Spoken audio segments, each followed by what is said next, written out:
Hi friends, అందరూ బాగున్నారా? అందరూ బాగుండాలని కోరుకుంటున్నా. ఈరోజైతే నేను కాకరకాయ కర్రీ, టమాటా చారు, దోసకాయ పచ్చడి చేసిన. సింపుల్గా తొందరగా అయిపోవాలని సింపుల్గా చేసిన. ఒకసారి చూద్దామా ఎట్లా చేసినా.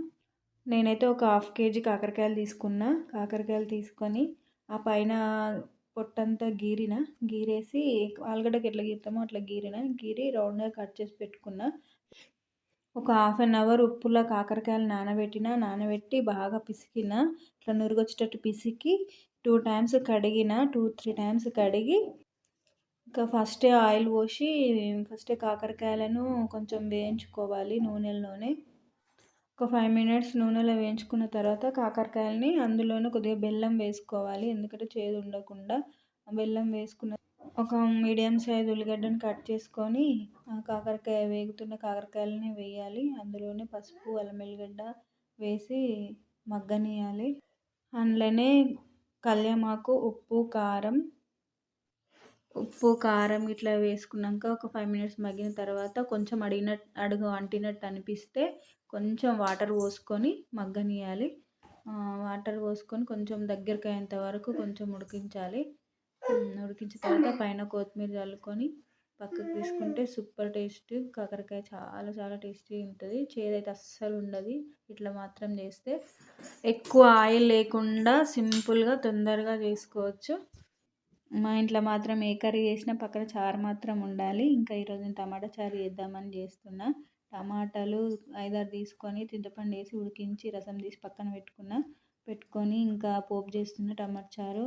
ఆయిల్ పోసుకొని ఆయిల్ హీట్ ఎక్కిన తర్వాత జీలకర్ర, ఆవాలు, పొడుగ్గా కోసుకున్న పచ్చిమిర్చి, పొడుగ్గా కోసిన ఉల్లిపాయలు, అల్లం వెల్లిగడ్డ ఇట్లా వేసి పసుపు కొంచెం నూనెలో మగ్గనివ్వాలి. మగ్గిన తర్వాత ఈ టమాటా రసంను పోసుకోవాలి. ఇంకా అందులోనే ఉప్పు, కారం వేసుకోవాలి. కొంచెం మెంతి పౌడర్ వేస్తే సూపర్ టేస్ట్ వస్తుంది టమాటా చారుకి అయితే. అట్లనే కొత్తిమీర వేసుకోవాలి. కొంచెం మీడియం ఫ్లేమ్లో పెట్టుకొని మసలనివ్వాలి. పోపులోనే అల్లం వెల్లిగడ్డ పేస్ట్ వేసినా కానీ ఒక 3-4 ఎల్లిపాయలు దంచుకొని మసులుతుంటే వేయాలి టమాటా చారులో. చాలా టేస్ట్ బాగుంటుంది, మంచిగా ఉంటుంది. ఒక 7-8 నిమిషాలు అయితే మరగనివ్వాలి టమాటా చారును. తర్వాత పైన కొత్తిమీర జల్లుకుంటే సూపర్ టేస్టీ టమాటా చారు. మీరు కూడా ఇట్లా ట్రై చేయండి ఫ్రెండ్స్, చాలా బాగుంటుంది. సింపుల్గా 15 నిమిషాల్లో టమాటా చారు అయితే రెడీ అయిపోతుంది. మీకు కనుక ఈ వీడియో నచ్చినట్టయితే లైక్ చేయండి, షేర్ చేయండి, సబ్స్క్రైబ్ చేసుకోండి ఫ్రెండ్స్. మా ఇంట్లో వాళ్ళకైతే నేను చేసే టమాటా చారు అంటే చాలా చాలా ఇష్టం. ఈ టమాటా చారుకి అంచుకి ఆమ్లెట్ కానీ ఎగ్ ఫ్రై కానీ వేసుకొని తింటూ ఉంటుంది. సూపర్ టేస్ట్ ఉంటుంది. ఇంకా అట్లనే దోసకాయ పచ్చడి కూడా చేసిన. కొన్ని పల్లీలు, నువ్వులు వేసి దోరగా వేయించుకున్న నువ్వులను వేయించుకొని పక్కన పెట్టుకోవాలి. ఈ దోసకాయ పచ్చడి అయితే చాలా బాగుంటుంది. ఇంకా అందులోనే కొంచెం ఆయిల్ పోసుకొని జీలకర్ర వేసుకొని పచ్చిమిర్చి వేయించుకోవాలి. కొంచెం పచ్చిమిర్చి ఫ్రై అయిన తర్వాత అందులోనే 1 కానీ 2 కానీ పొడుగ్గా కోసి పెట్టుకున్న టమాటాలు కూడా వేయించుకోవాలి. ఆ టమాటాలు కూడా కొంచెం మగ్గిన తర్వాత 5-6 వెల్లుల్లి వేసుకోవాలి. వేసి తీసి పక్కన పెట్టుకోవాలి, చల్లారనివ్వాలి.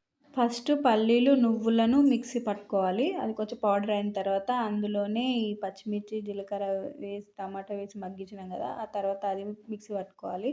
పట్టుకున్న తర్వాత సన్నగా కట్ చేసుకున్న దోసకాయ ముక్కలు కొన్ని వేసుకోవాలి, కొన్ని పక్కన పెట్టుకోవాలి. కొన్ని మాత్రం వేసుకొని ఉప్పు వేసి మిక్సీ పట్టుకోవాలి. మీకు కావాలంటే కొంచెం ఒక నిమ్మకాయ సైజంతా చింతపండు కూడా వేసుకొని మిక్సీ పట్టుకోవాలి. ఇంకా మిక్సీ పట్టుకోవడం అయిపోయిన తర్వాత మళ్ళీ కడాయి పెట్టుకొని ఆయిల్ పోసి జీలకర్ర, ఆవాలు, మినపప్పు, కల్యమాకు, పసుపు వేసి పోపు చేసుకోవాలి. సగం ఉన్న దోసకాయ ముక్కల్ని సన్నగా కట్ చేసుకున్న దోసకాయ ముక్కలు ఉన్నాయి కదా, అవి ఈ పోపులో వేసుకొని కొంచెం 1 సెకండ్ మగ్గనివ్వాలి. మగ్గిన తర్వాత ఈ మిక్సీ పట్టుకున్న దోసకాయ పచ్చడిని అలా వేసుకొని కలుపుకొని ఇలా అయితే ఒకసారి ట్రై చేయండి ఫ్రెండ్స్, చాలా చాలా బాగుంటుంది టేస్ట్ మాత్రం. మీకు ఈ వీడియో కనుక నచ్చినట్టయితే లైక్ చేయండి, షేర్ చేయండి, సబ్స్క్రైబ్ చేసుకోండి friends. Thank you for watching.